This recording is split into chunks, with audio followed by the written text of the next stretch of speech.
Assalamualaikum warahmatullahi wabarakatuh. Waalaikumsalam warahmatullahi wabarakatuh. Apa kabar kalian anak-anak? Alhamdulillah baik, Bu. Sebelum ibu memulai pelajaran, alangkah baiknya melihat sampah di samping kalian, apakah ada sampah atau tidak? Tidak ada, Bu. Tidak ada. Sebelum ibu mulai pelajaran, ibu akan absen terlebih dahulu ya. Fitri Ayuni Ramadhani hadir, Bu. Alizati Solihah hadir. Izatun Nisa hadir. Anissa Fitri Nuski hadir, Bu. Siapa sini yang enggak hadir? Ada, Bu. Sinta katanya itu izin ada acara keluarga. Ya, semoga bisa ikut pelajaran dulu ya besok. Iya, Bu.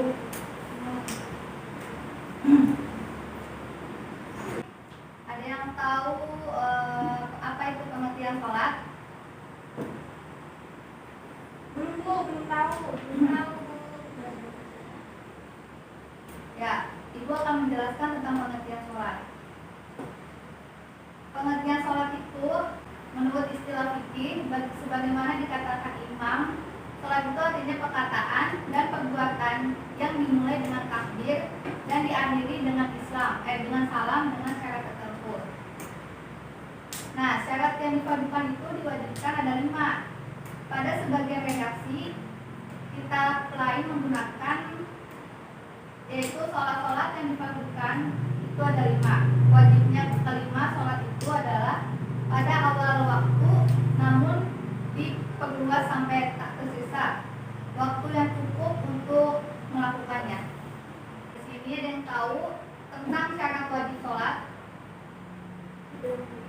Nah, syarat wajib sholat itu ada 3. Yang pertama, Islam.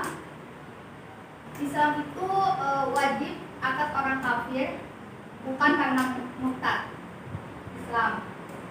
Terus yang kedua itu balik. Yang kedua balik itu tidak wajib atas anak-anak, baik laki-laki maupun perempuan. Yang ketiga itu berakal.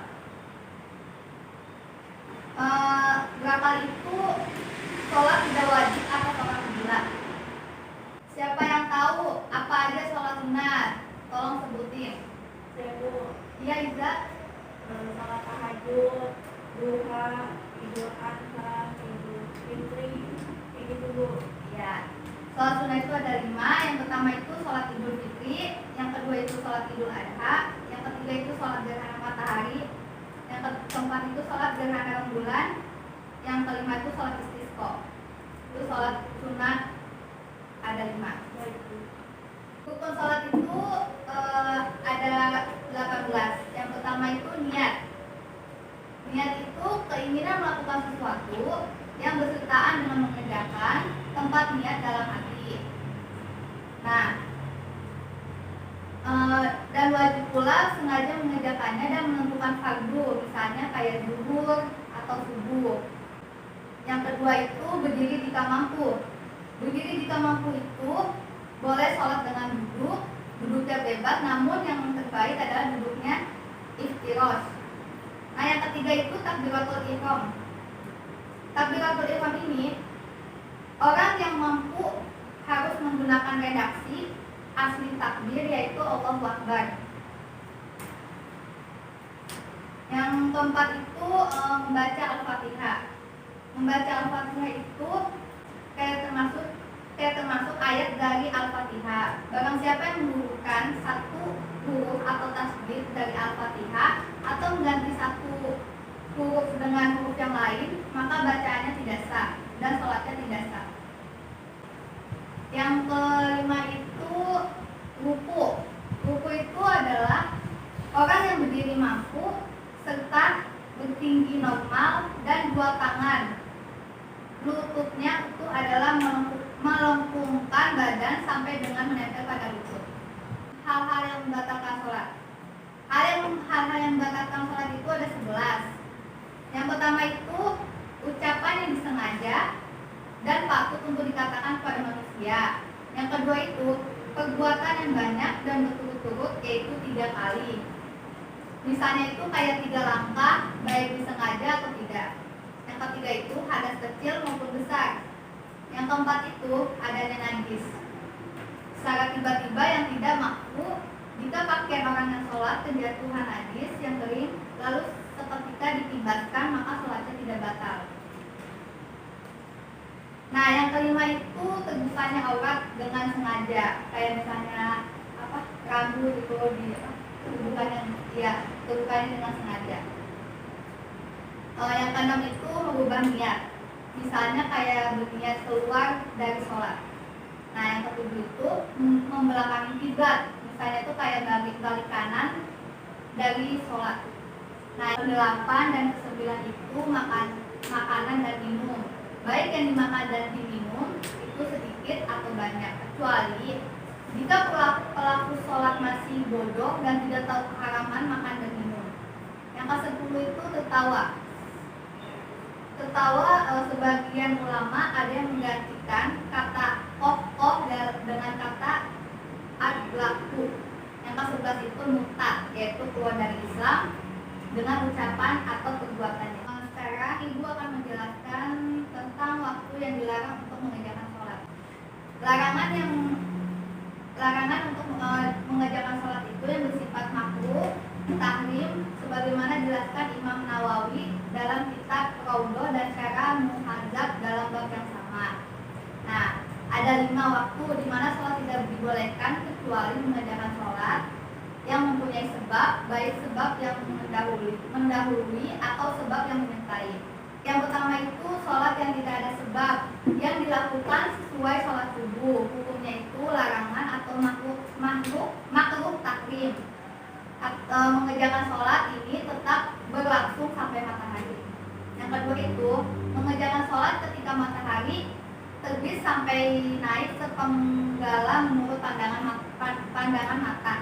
Yang ketiga itu mengerjakan sholat ketika matahari istiwa tepat di tengah langit sampai tergelincir. Yang keempat mengerjakan sholat sesudah mengerjakan sholat asar sampai matahari terbenam. Yang kelima itu mengerjakan sholat ketika matahari terbenam sampai sempurna tenggelam. Di sini ada yang ingin ditanyakan? Saya Bu, Iya Putri. bagaimana agar kita bisa melaksanakan sholat dengan khusyuk? Tadi Fitri nanya bagaimana agar kita bisa sholat dengan khusyuk. Yang pertama itu mengerjakan sholat dengan benar. Yang kedua itu memahami makna bacaan sholat. Yang ketiga itu dengan meningkatkan fokus. Yang keempat itu tundukkan pandangan ke tempat sujud. Yang keempat sholat di tempat yang bersih. Itu jawabannya. Terima kasih Bu. Sama-sama. Sini adakah ini yang ingin ditanyakan? Saya mau bertanya. Iya Nisa. Tadi kan sholat wajib ada 5. Kalau sholat sunnah itu apa aja Bu? Sholat sunnah itu kayak duha, tahajud, witir, tarawih, qobliyah dan ba'diyah. Itu sholat sunnahnya. Baik Bu, terima kasih. Sebutin sholat sunnah rawatib yang dilakukan setelah atau sebelum sholat fardu. Iya Nisa. Saya Bu jawab. Iya. Sholat subuh sebelumnya sholat qobliyah. Iya. Lalu tidak ada sholat ba'diyahnya. Lalu zuhur 4 rakaat sholat qobliyah. Ya. Lalu yang sesudah sholat zuhurnya ba'diyah 4 rakaat. Iya. Lalu asar 2 rakaat sebelum qobliyah Ya. sebelum asar. Lalu maghrib qobliyahnya 2 rakaat, Ya. ba'diyahnya 2 rakaat. Dengan isya terakhir ba'diyah 2 rakaat, qobliyah 2 rakaat. Ya. Makasih ya Nisa atas jawabannya. Kesimpulan dari materi ini, sholat yang difardukan atau diwajibkan pada sebagian redaksi kitab lain untuk menggunakan kata sholat yang difardukan itu ada 5. Wajibnya kelima, sholat itu adalah pada awal waktu, namun diperluas sampai tak tersisa waktu yang cukup untuk melakukannya.